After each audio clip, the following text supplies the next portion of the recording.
Thank you. Well done.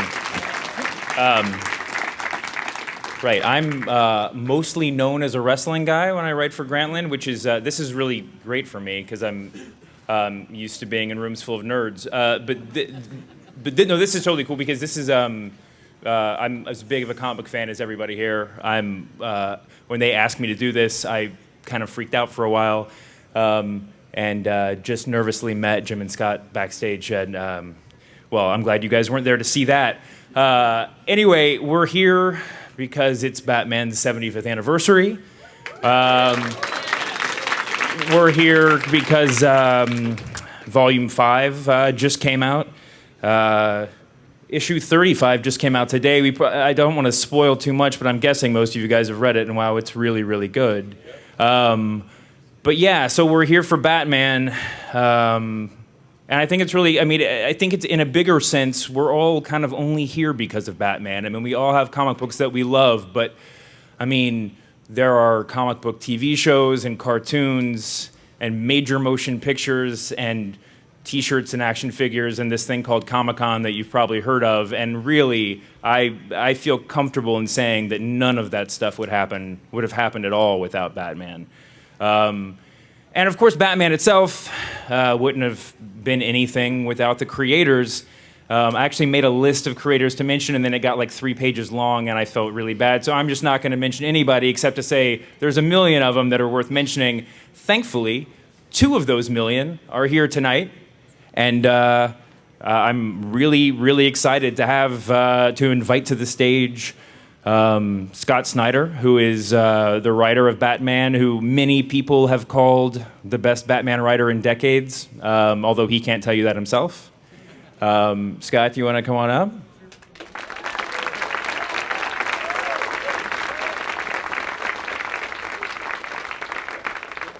Yeah.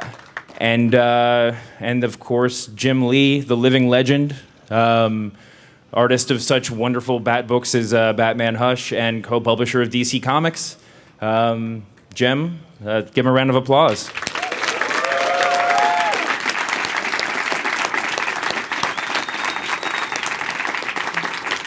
Thank you guys so much for being here. I think I can speak for all the comic book fans when I say that.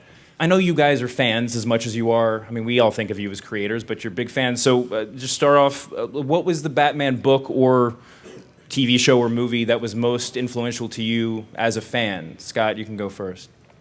Well, thanks so much for coming, you guys. I really appreciate it.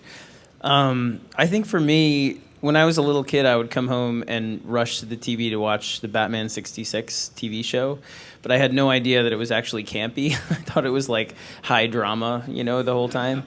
But then as I got older, Batman is a character who really matured with me, and the first comic book that really just transformed my world was Dark Knight Returns in 1986.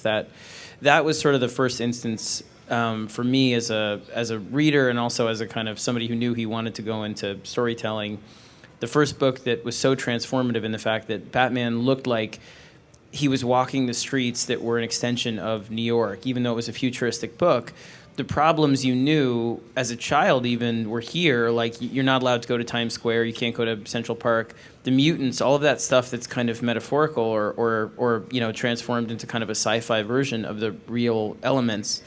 Those things made Batman immediate and realistic to me, and the Cold War aspects, all of it made him relevant, and I had never seen anything like that, and also just the psychological depth of that book just blew my mind. I was way too young to read it. I remember my dad kind of looking over my shoulder, when you see some of the characters and all that stuff. But I still have my original 4 issues at my parents' house. So that was really the one for me that was sort of the big touchstone. That's great. What about you, Jim? Yeah, I'm going to be really boring, and I have the exact same answers, actually. But I was a lot older when I read The Dark Knight Returns, and I completely got it. But I was also much older when I watched the Batman TV show, and I still thought it was high drama. So that just goes to show you where my emotional depth is at. But and I just remember the TV show. I just realized recently that Cesar Romero, he's wearing a mustache underneath the makeup, and I could never understand why it creeped me out so much as a kid. But now I finally get it. But no, I was just really into all that stuff. Comic books was, we moved to the United States when I was a little kid. I didn't speak any English, and so I really learned to read from comic books. But being able to watch a TV show was a lot easier than reading per se. So the TV show was huge. Dark Knight Returns was huge. But I think just the origin of Batman was something that really got me into comics, because he was just a guy that studied hard, worked out a lot. I felt like, hey, I could do that. You could do that. We could all be Batman.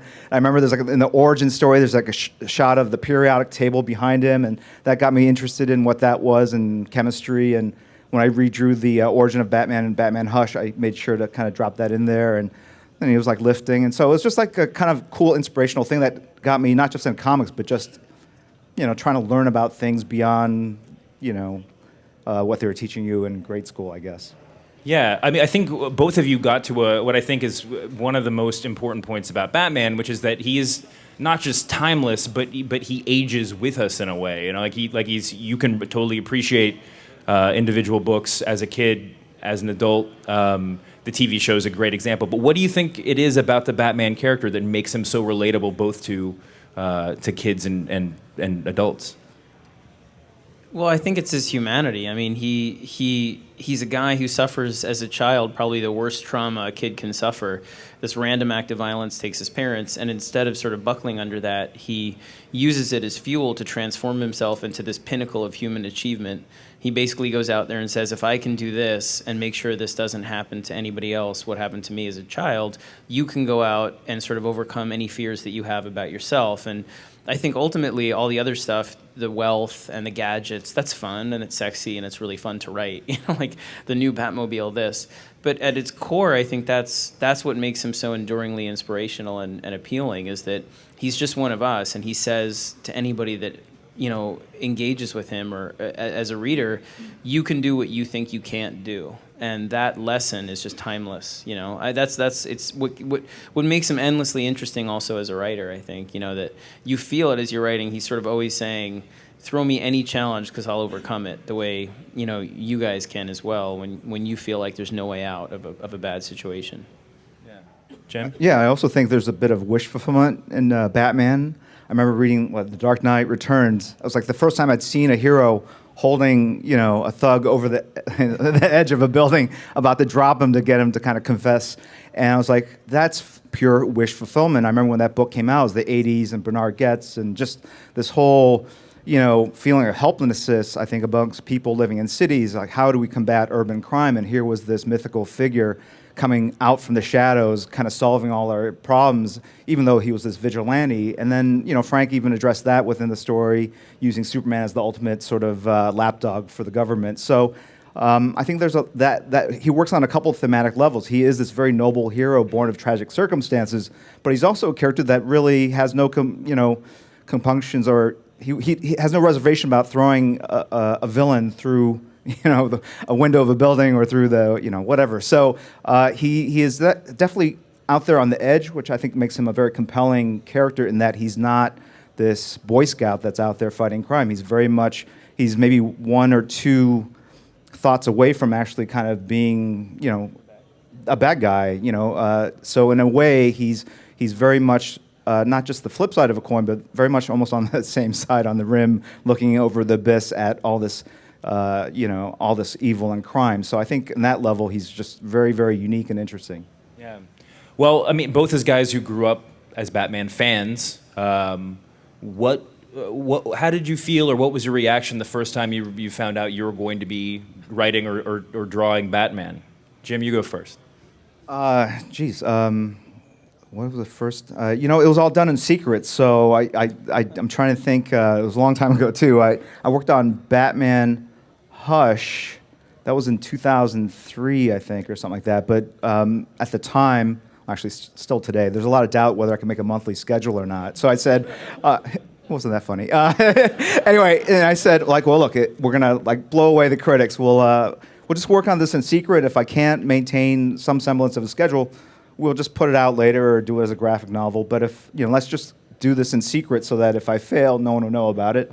And so that was just like the three of us. I think Mark Chiarello was an art director, and Mike Carlin, who was the editor at the time, and Jeff Loeb, who was the writer. And we basically worked on it for about 6 or 7 months until we realized, hey, I'm working at a pretty steady enough pace. We can actually do this as part of the regular ongoing book. So I just remember sort of it was just kind of a cool experience working on something in secret.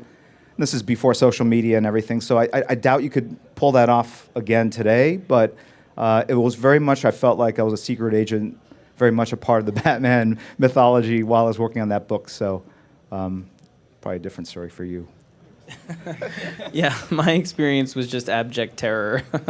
When I learned I was writing Batman, I remember telling my wife, like, I should just call in sick forever.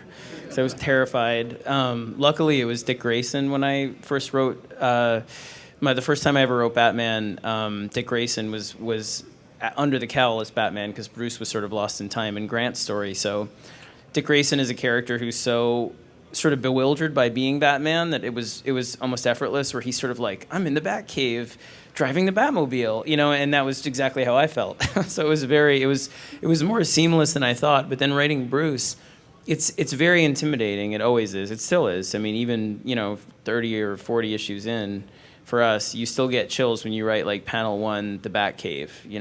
You feel the history of that and the legacy of that. And the only way to do it is to sort of pretend you're doing fan fiction and like nobody's ever going to read it, and ignore all of you people and just pretend it's just for you and your mother, and that's about it. So yeah, it never doesn't get intimidating, but you sort of, after a while, one of the things you realize, I think that's interesting, for me at least, is that you realize that your version of Bruce is personal. It's like a creator-owned character. And the versions that you've loved are very individuated and particular to those creators. And when you meet them, like at San Diego, meeting Frank Miller or Grant Morrison and talking to them about their Batman, he's true to core, all of them. They're the same Bruce, and yet they're intensely different.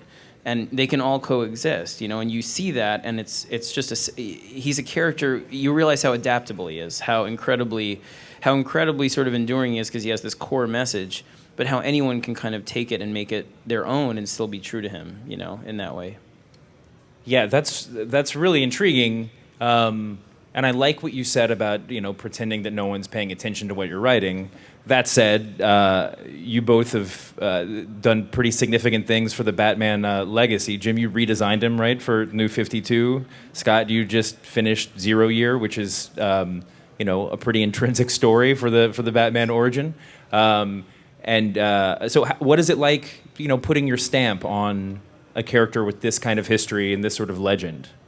That's funny because you don't hear any of the voices. I hear all the voices. Like when I draw something, I just hear everyone tweeting away like, oh, you got 6 fingers on him. He looks too tall. Like, too many lines on the costume. And so it's just kind of this running dialogue I have as I draw it. But, here's the thing. Nothing existed until someone created it. So if you have that sort of fearlessness towards the work, it comes more easily to you. And, especially when you have to come up with gadgets, I think sometimes if you get too much into the continuity, too much in the history, and pull up too much reference, it prevents you from doing something that no one else has seen before. So you're just trying to find that balance between the two as you approach the mythology, because it is so, revered and so hallowed. But at the same time, it's only gotten better because people have fiercely kind of added to it, and I think that's the attitude you need to kind of leave your mark on it, is that you have to add something new to it. You just can't build off of it. You just can't continue to do what was there before. Yeah, that's the legacy of books like Hush and Dark Knight Returns, is that they were upsetting when you read them because they reinvented the character, the way he looked, the way he acted, the way he related it, like to Catwoman in that, or Superman in this, and it's terrifying. My son, who's 7, the other day, it was like a few weeks ago, he was like asking me how many people read Batman, and I said, and he was sort of like, that's like Yankee Stadium or more. And I was like, yeah. And then I suddenly pictured myself on the mound of Yankee Stadium, like reading a comic, everybody in the audience, and being like, and they hated it, and they were like booing and throwing stuff at you, and so yeah, it gets really scary. But I think the challenge is you have to understand that you love the character because you find something personal to relate to in him. And if you can make your stories on that character intensely personal, so they're about what you love and fear about that character, it'll be original no matter how classic the characters are in it, no matter how familiar the plot is, because you're bringing an originality of spirit to it, or an originality of your own sort of fears and fantasies as a writer. So you try and do that, where you try and do stories that are built out of the things that you are terrified of and that run through all of your writing, and you know that that's in the DNA of your love for Batman or any licensed character that you write. Yeah. So did you wake up today just realizing that everybody in this room and hundreds of thousands of more were going to be picking up 35 and getting to the last page all at the same time? Yeah, I mean, that's always the fear. I always try and like go to ground and hide when the issue comes out. But New York Comic Con is this weekend, so that doesn't really work at all. Yeah, I mean, you think it really has to be something where you put horse blinders on and you just think, I made Batman up, and he exists only when I started writing him, and he'll finish when I stop writing him because he's your version. Otherwise, and you know him in that way, you can convince yourself you know him better than anybody else because it's your interpretation. Otherwise, it literally stops you in your tracks. And I have tremendous moments of anxiety writing him, and fear and terror, you know, because you suddenly get a glimpse outside of that tunnel vision, and you see Frank Miller or Jeff Loeb or, you know, Alan Moore, and all of a sudden you're terrified, and you know you have to sort of keep laser focused and be like, this is my version, and that's it. Yeah. Well, you're doing a pretty good job, I think. Thanks. Stay terrified. Jim, is there an artist kind of sort of equivalent of that? Like, do you feel? I mean, obviously you put your stamp on the design, but do you? I mean, to what degree do you put a stamp on? I don't know if it's his movements, his characterization. How is Batman really yours when you're working on Hush, say? Gosh, well, not so much Hush, but on All-Star Batman and Robin, which I did with Frank, you know, he wrote the script, and obviously, you know, he's a consummate storyteller. So as soon as I would reach each panel, I could visualize immediately the way he would draw it, and so I had kind of resist the temptation to do that. Just having studied a lot of his work, it kind of just came very easily. But you realize, hey, they're not asking you to do Frank Miller light or Frank Miller with lots of extra lines. They want you to draw something that's uniquely yours. So I would have that initial reaction. Then I would say, well, I should do something different. And so in that sense, that was kind of a unique process. Normally, when you read the script, it's the images come very quickly, and a lot of times I kind of act myself in the role. I don't know if you do that too. You kind of role play, and you know, which is always odd if someone walks in on you in appropriate times. Yeah, so I'm making sound effects. I really kind of immerse myself into it as I draw it. But in terms of, I just want to make sure I don't replicate a shot that someone else has done. I want to be inspired by the things that inspired me when I was a kid or growing up. So you want to reach that same level of inspiration through the art, but do it in a way that doesn't look like you're just mimicking or copying someone else's shots or, you know, style. So I don't know if that answered your question. No, not. that did. That's okay. that's really cool. I was like halfway through. I'm like, wait. Anyway. This will be the last question, I think. But to me, I mean, Batman is very obviously like a very serious character, and both of you. But funny at the same time. But yeah, too. no, that's it's true. Both of you, in different ways, strike me as like creators who take the form very, very seriously. I mean, like comic books as an art form, and not I mean, compared to some of your contemporaries, there's less, you know, sort of deconstruction and digression, and you know, like I deeply appreciate that. And to me, Batman is sort of perfect for that because he is so steadfast over the years in a lot of ways. You know, from creator to creator. But is there something about Batman that makes him more appropriate for that sort of seriousness of the art form?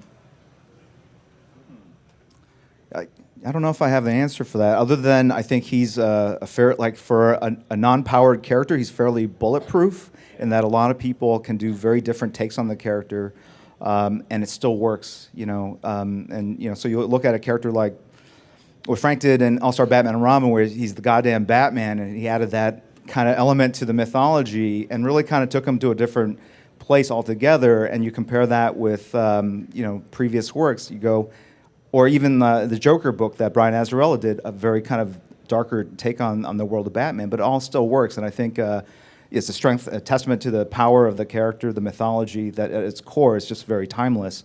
But at the same time, it's a lot of fun as creators to go on and realize, hey, you don't have to slavishly follow what existed before.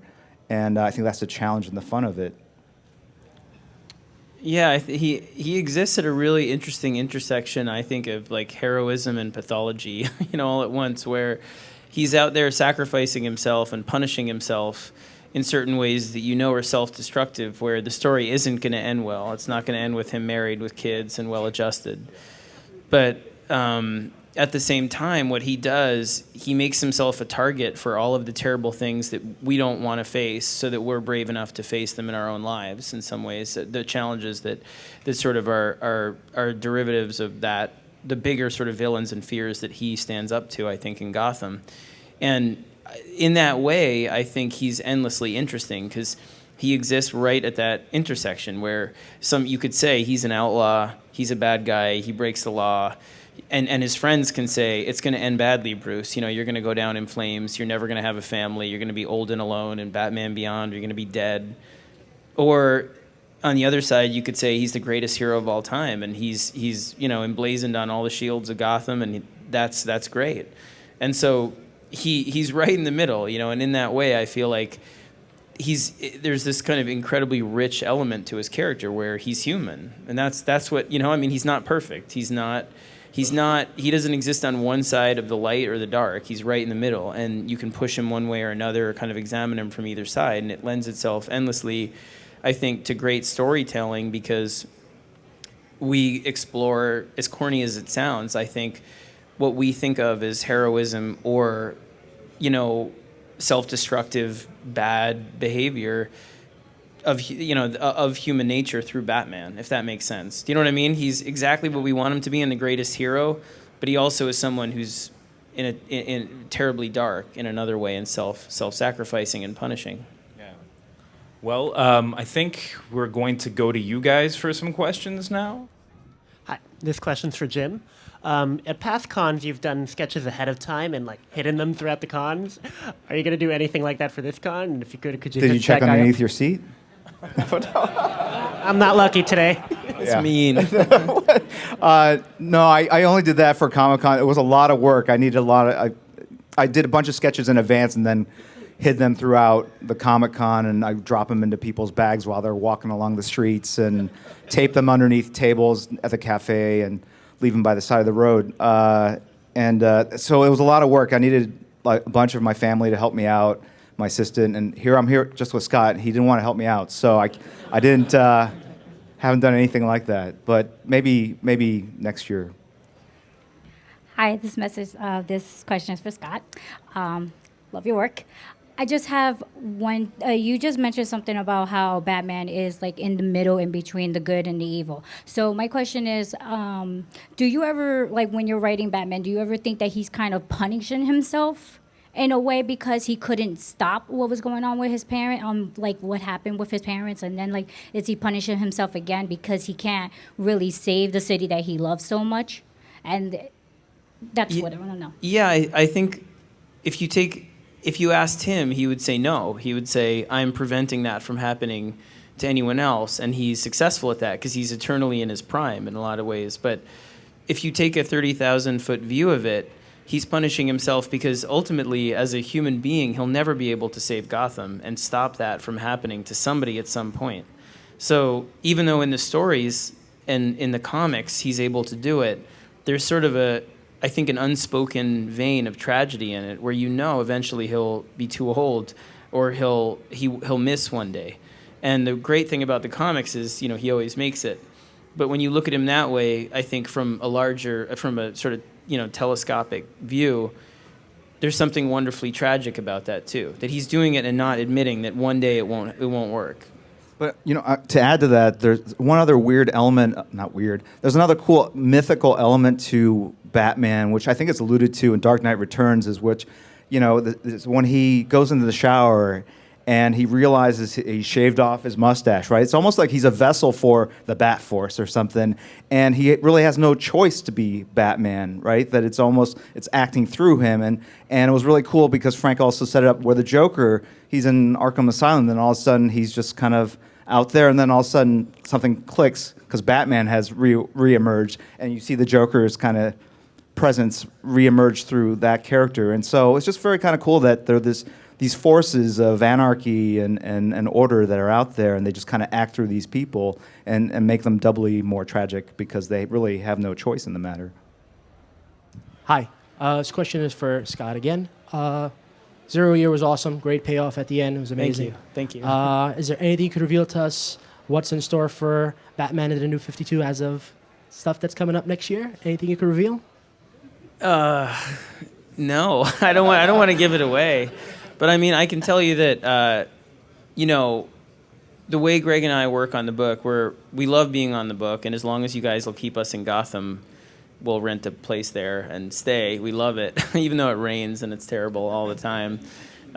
So we have big plans. This story that we're doing now, Endgame, is very transformative, I think, for the mythology and the status quo of Batman and of Bruce and his allies. And then we have a story planned after that that takes you forward, I think, in a way that will be unexpected. So we're really excited about it, in that way. And again, we're so, honestly, the fact that I'm writing issue 38, 39 at this point is amazing to me. So thank you for being so supportive of us, me and Greg and Danny and FCO on the book. This question's for Mr. Lee. How is the experience of working on Batman with Hush different from Superman with For Tomorrow? Or Superman Unchained. I had to plug at least once. Yeah, no, it was really different. They were back-to-back projects, and I think people were expecting Superman For Tomorrow to be kind of a continuation of the same tonality that was in Batman Hush, which was very much a straightforward, almost a comic book look at the Batman mythology, where we pull out all the greatest hits of all the greatest villains in the Rogues Gallery and kind of test the character through that. And Brian Azrael is a very different writer than Jeff, and he wanted to do really a more, not a polemic, but a study of how Superman kind of fits into the world today. And I think we were just in the Iraq War, and actually I was living in Italy at the time. It was a very communist area of the country, and there's all these demonstrations against the American involvement over there. So it was very much influenced by what was happening in the political scene at the time. And he wanted to just do something more nuanced that kind of really studied Superman's role. If he existed, what would his role be in the world today? And it was less about the superheroics than Batman Hush was. And so I think it was jarringly different for a lot of fans, but at the end of the day, I was just rereading kind of both the other day, and had to do some reference for Superman Unchained, and I was kind of going through it, and it's just a different kind of thing. I'm equally proud of them, and they're two different kinds of writers, but at the end of the day, they were both really challenging in different ways, and I'm glad you enjoyed both. So I love that book for how daring it is in that regard. I really do. Hi, I was just wondering if you can discuss your journey to becoming a writer or an artist. And I know, Mr. Lee, you had plans on going to medical school, which is what I'm kind of currently headed towards. But I just wanted to know, how you immersed yourself into the comic book industry. Either of you can answer. Well, I was born in 19... No, I mean, it's a hard one, our journey. I always wanted to do it, since I was a kid. I wanted to be a comic book artist. And then when I was a teenager, I realized that I might not be good enough, and I fell into the writing more. And then I didn't know how to go about becoming a comic book writer, so I went into doing prose when I was in college. And then I was writing I got invited to do a story for an anthology that was a superhero anthology where prose writers made up new superheroes, and most of it was really silly. It was sort of like, one story was about a support group for superheroes that have terrible powers, and it was sort of like one guy, he just never went to the bathroom, and he was sort of like, where does it all go? And that was it. Mine was serious, though, and there were a couple comic book editors, one from DC and one from Marvel, actually, at the reading for the book, and they came up after and they said, are any of you guys comic fans? And I had comics in my bag, and I was like, I'm a big comic fan. They each asked if I wanted to pitch, and I did, and relentlessly, and I started to get work at each one. And the funniest thing was I didn't realize they were dating, and I would complain. I'd be like, my editor at Marvel, she never gets back to me, and then she'd get back to me 30 seconds later, and I'd be like, wait. That's a coincidence. I have none of Batman's detective skills at all. But that was my entry into comics. I went to college. I got a degree in psychology. My father was a doctor. They wanted me to be a doctor. I didn't want to be a doctor. I thought it was a worthwhile profession, a great profession.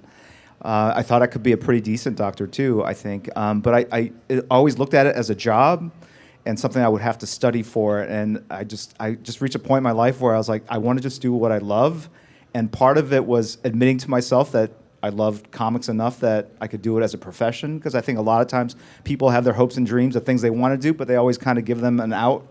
You know, you give yourself an out like, I'm not tall enough, or I'm not, you have to be in the right place at the right time. And yet you have to come to that point where you go, like, if you want this badly enough, you will make it happen. And I just kind of reached that epiphany, and I basically decided after I graduated that I would give myself a year to get into comics. And this is before the internet and Google, and so I just went on this mass binge of trying to find everything I could about the publishing business. And I went to comic book shops, found fanzines with interviews about comic book professionals, how they got in the business. I tried to find physical mailing addresses for companies, and I basically really pursued it as much as I would pursue getting into medical school, and spent a good several months pulling that information together. And then I just basically put a drawing table next to my bed at my parents' home, which they loved, by the way. They loved me coming back after college. And I basically would roll out of bed and just start drawing as if I had the job already. And that way I could I could see if I could actually do this. Can I draw 8 or 9 hours a day, and what's that like? And it was actually very, very difficult and painful, physically painful to do. But that was the process. And then I started mailing in things, submissions to editors, and I started getting some feedback, even though there were rejection notices.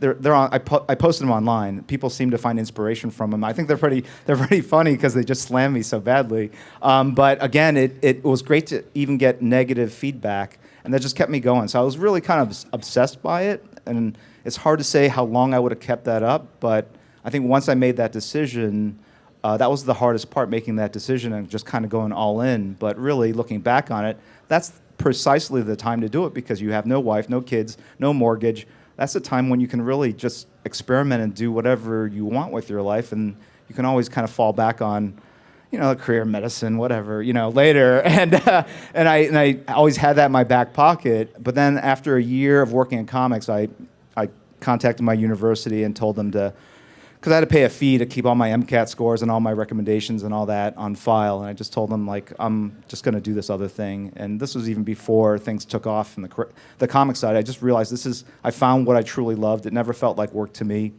And so I've not really looked back since then.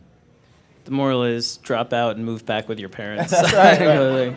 I would love to see you suddenly become a doctor now. With all I your could do it, stuff. man. That'd be I could do it. awesome. You can. I'll do it too. I'm from a family of doctors that were disappointed. That's right. Your wife is a doctor. Yeah, I married like the son that my dad never had. Sure. He's like, Yes. With your writing, you have the ability to recreate and to broaden Batman's fan base. What are some things that you guys have introduced that you really felt good about that may have changed the perspective of those who don't necessarily like Batman or aren't fans of Batman? that's a good question. That's a great question. For us, I guess, the lesson has always been, I think my favorite Batman writers have tried to make the character both very immediate in terms of the time period that they were writing in, and also personal. So with something like Zero Year, for us, it was about doing an origin that would involve terrorism and superstorms and random violence and blackouts and all the kinds of fears that we have, pandemics and stuff that we have now.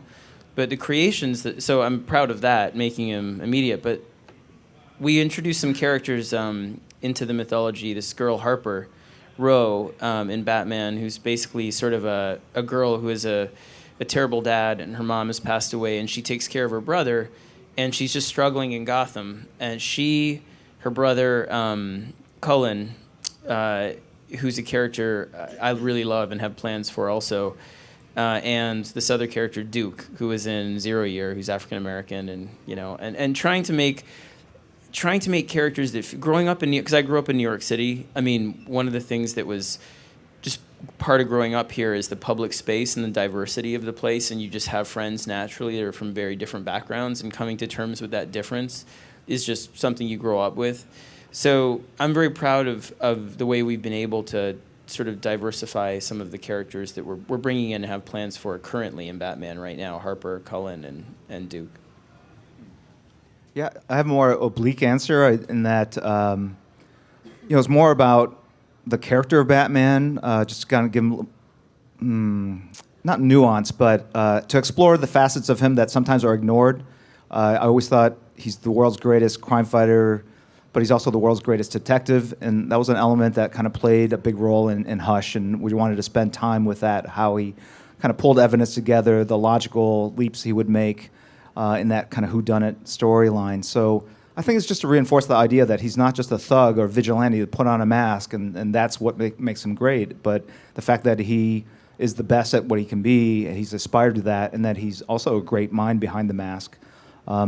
I don't know if there was anything redeeming out of All-Star Batman and Robin that added to the mythology, other than he really, we really played up like all the cool gadgets that he has, and I think that's just something that, again, when you're competing with all these other characters that could time travel or fly, or melt people with their eyes, Batman doesn't have any of that, and he really keeps pace by the toys that he has, and so I think it's incumbent on the artist to really keep reimagining and updating the world of Batman so that his tech does not look corny, even though it's called the Batcopter or the Batmobile or all these kind of corny names. But you got to draw it in a way that looks really kind of kick-ass, and that's what makes the mythology compelling and makes the idea that this could exist exciting and very relevant.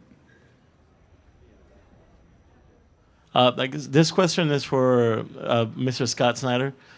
So in one of the issues of Zero Year, we see Bruce Wayne discussing gadgets with Lucius Fox. Was it your idea to throw in the Batman Beyond batsuit? Because it was pretty awesome. Yeah, that was my idea. But the one of the fun things about that book is that Greg and I just throw things back and forth all the time. So in issue 5, the turn that we did, that was his idea, and it's really fun collaborating with Jim on Superman. Like, one of the great things about working on a comic like Batman or Superman or any of it is that it's coming from prose. You don't realize how isolated almost all other forms of writing are. You come to comics and you're constantly working on a living, organic thing with somebody you really admire or like, and trust, and you make something together that the ideas just become completely intertwined. That's my way of saying I've stolen all the ideas from Greg, and just they're both of ours. No, thank you. That was a fun issue. I love Batman Beyond. So the sum is greater than the total of the parts, right? I mean, that's the fun in collaborating, is that you get something that neither of us necessarily envision outright 100% fully realized from the start. It's that back and forth, and when you're finished, you kind of flip through and go like, this is like. That's the charge I get out of it. Me too. Yeah, 100%. Scott, you mentioned how you kind of close your eyes and you draw Bruce in the way that you envisioned him. So he's your Bruce, and everyone's opinion matters, but not really. This question's for Jim. When you draw, especially heroines in Batman, and you imagine your Batman and what you idolize for, like, what's attractive for a woman, do you look at what's popular right now and what's attractive in culture or certain celebrities, or does it always remain the same for you? I use myself as reference most of the time, so I don't know if that's appealing, or now you might look at the comics a little differently, but I do. Yeah, so yeah, because I usually draw very late at night, so it's hard to get. My wife doesn't like it when I wake her up to pose for me in the middle of the night for reference. But I've had my kids, pose, like in Batman Hush. There's young Bruce with his friend, and they're holding hands or playing games, and so I'll pose people. Gosh, you know what? I if anything, maybe fashion and hairstyles is not necessarily from celebrities, but celebrities are covered in magazines, so that's typically the influence. But you do want to have it be somewhat contemporary, and not. I remember when I was a kid, my pet peeve was like, oh, these characters in the '80s, they're still wearing like bell-bottom jeans and stuff, right? And you could see the artist had really kind of stopped looking at pop culture around him, or culture around him, and kind of frozen in that time and place. And so It's something that I want to keep up to date on. I know I get knocked for like collars and this and that, but I try to like really add other things that are going on, But the high-waisted jeans have got to go. I'm not sure what's going on with that. I will not go there. People are going, what is he talking about? I don't know. So, very much influenced by people around me, what I see in magazines, and I do try to keep it consistent, and that's what keeps the characters young. I was just drawing Lois Lane, and to me, Lois Lane, like, there's a very traditional way of drawing her, but I wanted to do something that reflected what a modern career woman would look like today, and hopefully, I hopefully hit the mark. But She looks great. Yeah, thanks. All right. Jim drew my wife into the book, by the way. That's right. It was awesome. She's a doctor, yeah. and so she's like taking care of this patient, talking to Lois Lane. We have the page. It was awesome. Doesn't she get killed though? Yeah, it's unfortunate. That's always a tough one to explain to your wife. Hi, Jim Scott. Thank you for your work. It's excellent. Bow down to you guys. My question is, you both can relate to Batman, but is there any other DC character that either of you feel that you personally relate to, personality-wise, or anything like that? Just curious. Yeah, I mean, I love writing Clark. He's huge fun, and I'd like to write Diana. I mean, there are a lot of characters that I feel have elements that you feel a certain attraction to or magnetism towards, because you feel like they're parts of their personality that you relate to or you admire, you have trouble with, and they become really compelling in that regard. So for me, the whole trinity, those are characters I love writing, and I'd love to write more, Diana. Matter Eater Lad from Legion of Superheroes. Yeah, big shout out.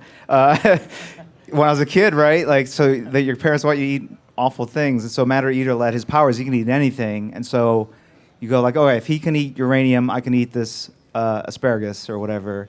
And so I always admire that character, and I just thought he was such a unique. So I've eaten a lot of weird things since then, like chicken hearts and fried sheep brains, and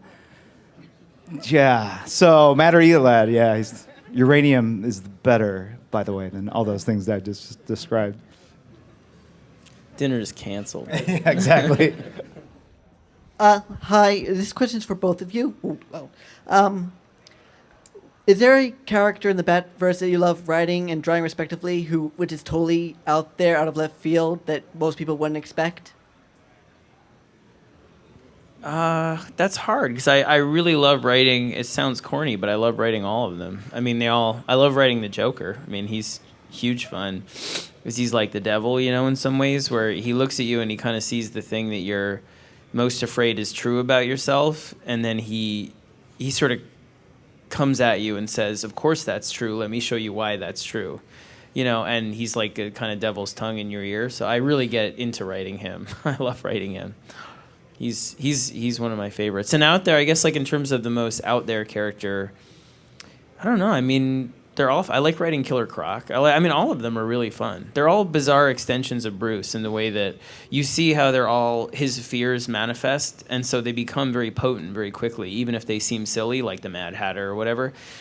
Like Penguin, all the characters, like Penguin feels like a commentary on Bruce being a rich boy in class, and the fact that he'll never be a real crime fighter or a real man of the people or people's hero or folk hero, because he's from that highborn background. Or Joker is, deep down you're crazy, or Two-Face is the duality of your life is unsustainable. And so even the silliest ones in some way feel like they have this energy to them, because they're these twisted reflections of Bruce's worst fears.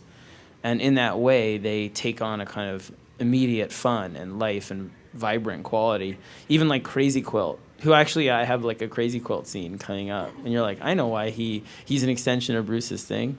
It's fun. I have a more. For me, it comes down to like what's easy to draw. So what's easy to draw depends on what's hard to draw, and what's hard to draw is the same thing over and over again, right?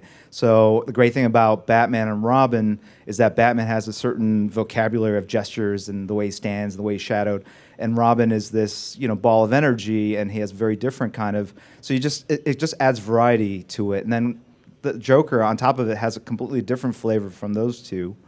And then you have characters like Clayface, where there's no structure whatsoever, so that's super fast to draw, hence fun. And then characters like Two-Face, because one of the hardest things for me to draw actually is very symmetrical faces. So I rarely draw characters like straight on, because one eye will be a little higher than the other, and it's maddening. I have to like invert the page or turn it upside down to really kind of adjust it and draw it over and over again. The thing with Two-Face, you just have to get one eye right, the other one can be really messed up, and it still looks great.